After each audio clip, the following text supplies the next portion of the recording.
Yang paling mengerikan untuk saya nomor 16, hal itu hubungan dengan Kapolri, dan nomor 7, bagaimana PDIP mau dibubarkan, dihancurkan. Halo Sob, ini sangat menarik nih. Kita kulik dulu ya. Yang menurut saya lebih seru dibahas ketimbang soal ijazah palsu melulu. By the way, ketika seorang pengamat militer bicara soal dokumen rahasia negara yang katanya dibawa oleh seorang sekjen partai ke KPK, publik wajar curiga. Apakah ini upaya membongkar kebenaran atau sekadar drama pengalihan perhatian? Pernyataan Koni Rahakundini menyebut dokumen itu sangat rahasia. Pertanyaannya, dari mana beliau tahu itu dokumen negara? Dan lebih penting lagi, mengapa seorang Hasto yang saat ini sedang ditahan bisa membawa dokumen seperti itu tanpa pengawalan negara? Jika benar itu dokumen negara, ada yang bocor. Jika tidak, maka yang bocor adalah nalar publik kita, dihabisi oleh opini yang tidak berdasar. Apa yang waktu itu dipesankan oleh seorang Hasto Kristianto akhirnya dititipkanlah ke seorang Koni Rahakundini, sampai akhirnya apa yang membuat Bu Koni ketika balik lagi ke Indonesia beberapa hari ini, begitu kan,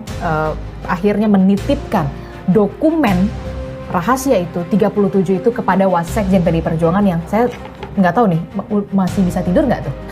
Kayaknya lumayan nggak bisa tidur. Oke, gini, satu seperti saya sampaikan, ada tekanan-tekanan yang buat saya bilang, oh ini kok nggak fair gini ya. Ada tekanan apa? Ya, kepada anak-anak saya itu, lingkar saya Yang itu, tamu saya itu gitu kan. Enggak ada tamu dari Indonesia yang cuma liburan 2 minggu langsung stres. Mbak, kenapa gue ditanya macam-macam tentang dokumen lu buat stres gitu kan.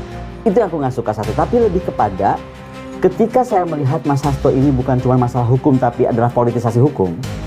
Kita bisa lihat itu berbeda ya, tapi saya kan komunikasi dengan Pak Ungkuro Seno, saya melihat berita-berita, menurut saya ini kayaknya maksa banget loh Mas Hasto ini, masalah yang udah ingkrah dan lain-lain kok bisa itu. Saya nggak mau bahas masalah hukum, tapi saya akhirnya melihat, oh oke, ini sangat politis.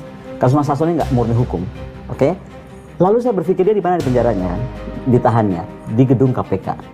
Oke, saya tanya gimana caranya nengok Mas Hasto kalau saya pulang, nggak bisa, yang boleh menengok hanya istri dan keluarga terdekat.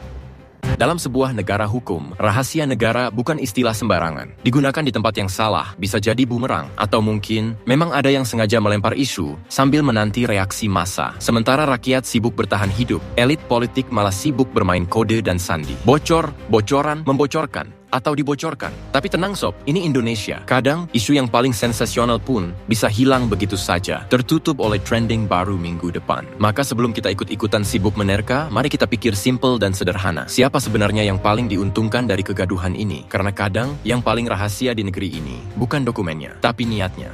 Sob, jika kamu merasa video singkat ini bermanfaat, tolong bantu ya dukung channel Mata Pantau yang masih bayi ini dengan subscribe, sebarkan, like, dan kalau berkenan berikan tanggapan kamu di kolom komentar dan berkomentarlah yang relevan. Saya Mike, salam waras. Terima kasih sob.